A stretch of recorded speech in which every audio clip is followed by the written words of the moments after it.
Hi, hello, and welcome back. Right, I've got a clay pigeon harm here, one of my clay pigeon traps. It's an acorn trap, made in Suffolk. Yeah, I think we'll leave it at that.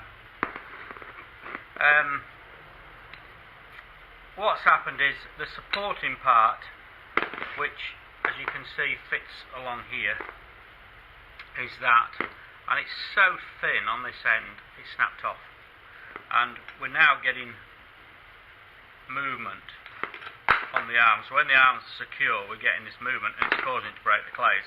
It's been like it a while, and it's just got worse. So I thought this morning it's raining, and hey ho, I'll make a new one.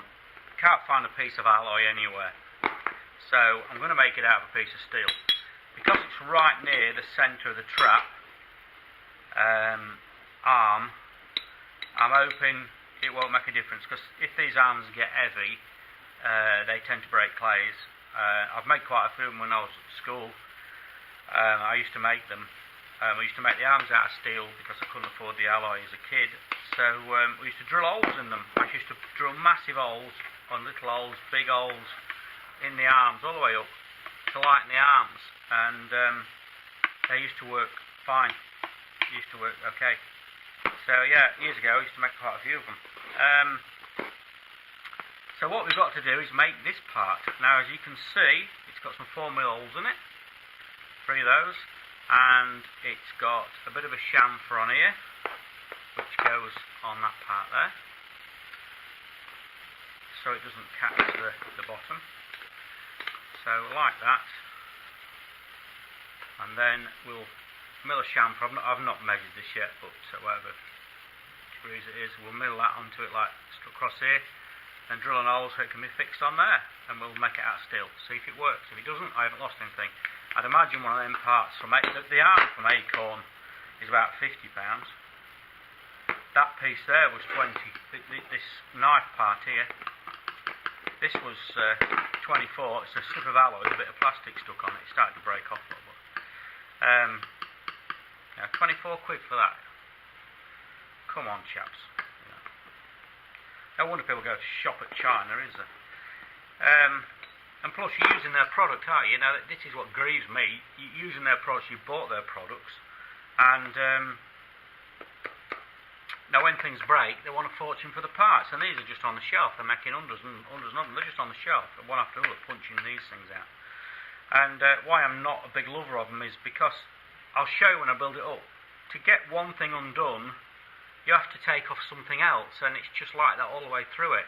Instead of putting Allen keys, sunken Allen keys and things like that in the hole, so you can put an Allen key underneath a plate and then to tighten up, it's not like that. They've got screw heads in them, and there's no hole in the top plate, so you can't get a screwdriver to them, so you can't tighten things up and get things apart. And some of the little tiny weeny countersunk screws, they're just abysmal. I mean, whoever designed it, Jesus, it is really. Anyway, I don't want them to sue me. So I tend to make bits for them myself, really, because I just find it annoying. That'll be fine. The height, obviously, is too high here, so we've got to slice it off with a milling cutter, and then put a chamfer on it and drill little holes in. So see how we get on, eh? I'll drop some parallels in. These are what I've made myself. I haven't actually got a parallel set. I just make them when I want them, and then just put them in the surface grinder and put them on the stove and heat treat them, and then I think they're blue, the gun blue. So hey ho.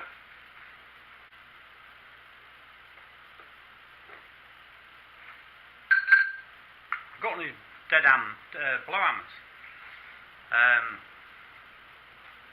They're great. I bought it for putting units in PVC windows. You can. It's got square hexagons on it. So you can put it sort of an angle on the window, and then bang, bang, bang, bang, bang to put the seals in. They're really good. Tenner or something. From China, probably. Right, that's that in. I've got everything covered in oil because we're really struggling with dampness. Okay, so we'll get a milling cutter in there, have a bit of measure up, and then go from there. Right, I've got a milling cutter in there, or a face cutter. What I'm going to do is we'll whip it off until it's flat, and then we'll put it on the height gauge, and I'll put a scribe line across it. Okay.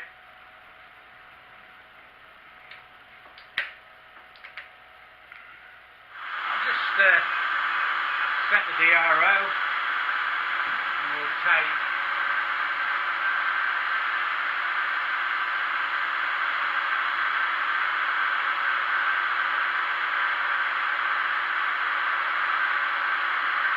25,000.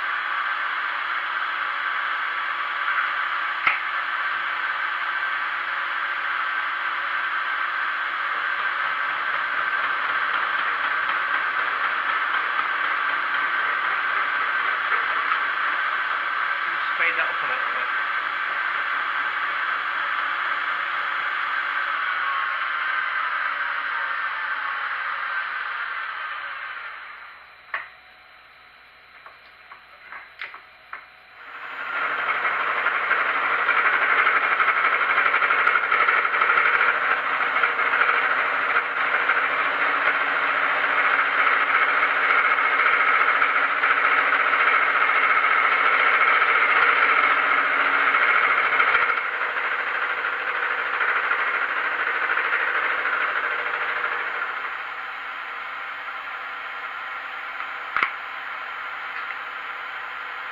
Go a bit more yet.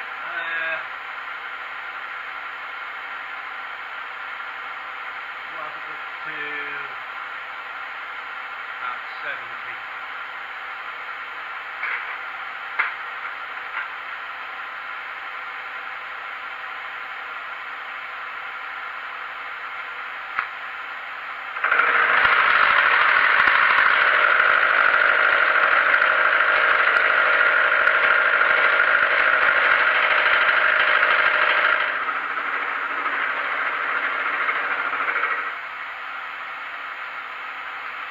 Look at that.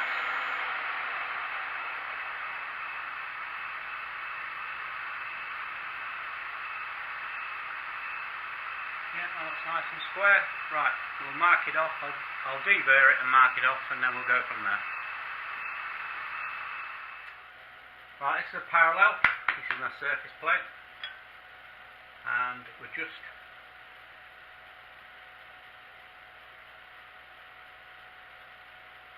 kissing parallel. Okay, so we'll scribe this. We'll just have a look, see how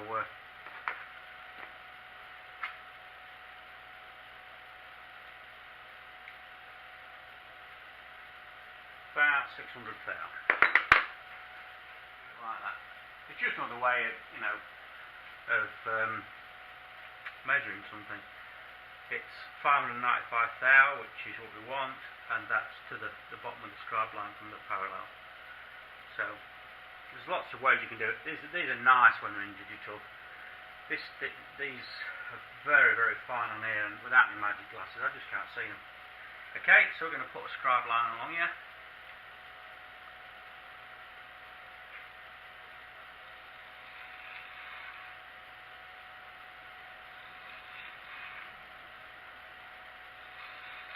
You can see how wet and damp things are. Okay, turn it round.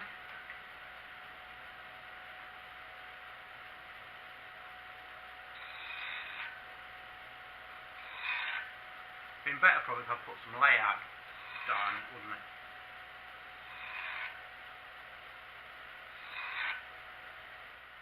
But yeah, it'd have been better if I just popped a bit of layout dye on it.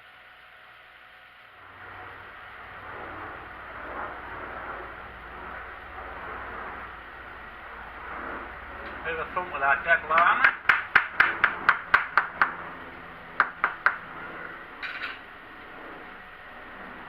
And away we go. Reset the DRO. And we'll take What if I just take 100 thou with this? What do you think?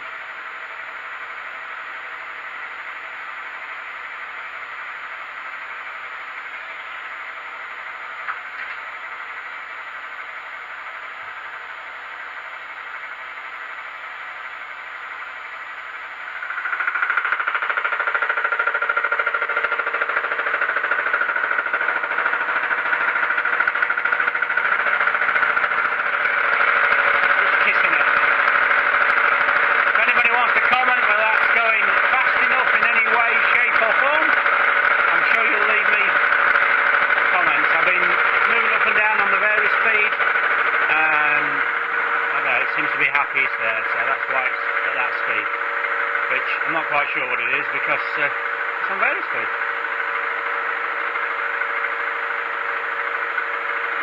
Right, we'll buzz it out. It's stone cold, the party.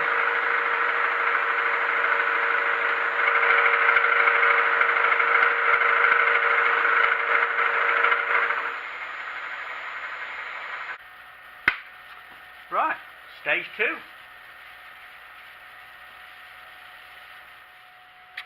Right, okay, I'll put some layout dye on there as you can see. Another problem we've got is, again, manufacturing. I don't understand why. These holes are like not in the centre. That one probably is, but these two are not. Bit Heath Robinson, isn't it? So, and same on the arm, they're not in line. So, the way I'm going to try and do it is I'll put some layout down there, I'm going to try and transfer it onto here. Now the way to do that is that needs to be that way up, so when we transfer these holes then will come in line with those, straight down. Okay, so we're going to put that on there. So that's how it goes on with the chamfer. We're going to put that on there. So I'm going to try and clamp it together, and we'll transfer if we can.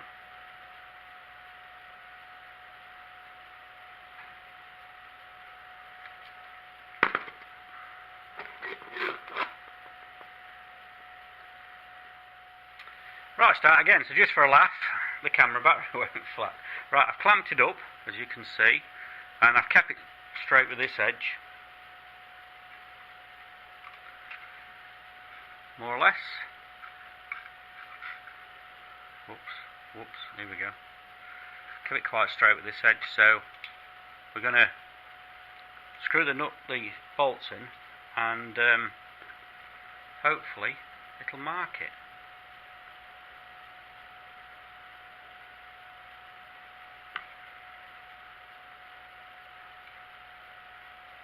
But it's not very good workmanship. I mean, you know, why when you're setting up drilling these holes, you don't drill them in the middle? I just think it's beggars belief, really. It must be so much easier having everything centralised than off on a tangent, because, you know, that they're only, I think they're probably half a mil or something like that out, but, you know, it wouldn't make any difference to the side of the harm, but it does make a difference when you, I could ascribe that, and then it's been a lot easier, but there again. Right, I said to go get screwed over. Right, so if I screw these in, just onto the, like moi, it should mark them for me, and we should get a transfer mark. Now I can get my new punch, if I can find it, put it in the pocket, and hopefully I'll put them back in the mill, drill them and tap them. Should we have a look?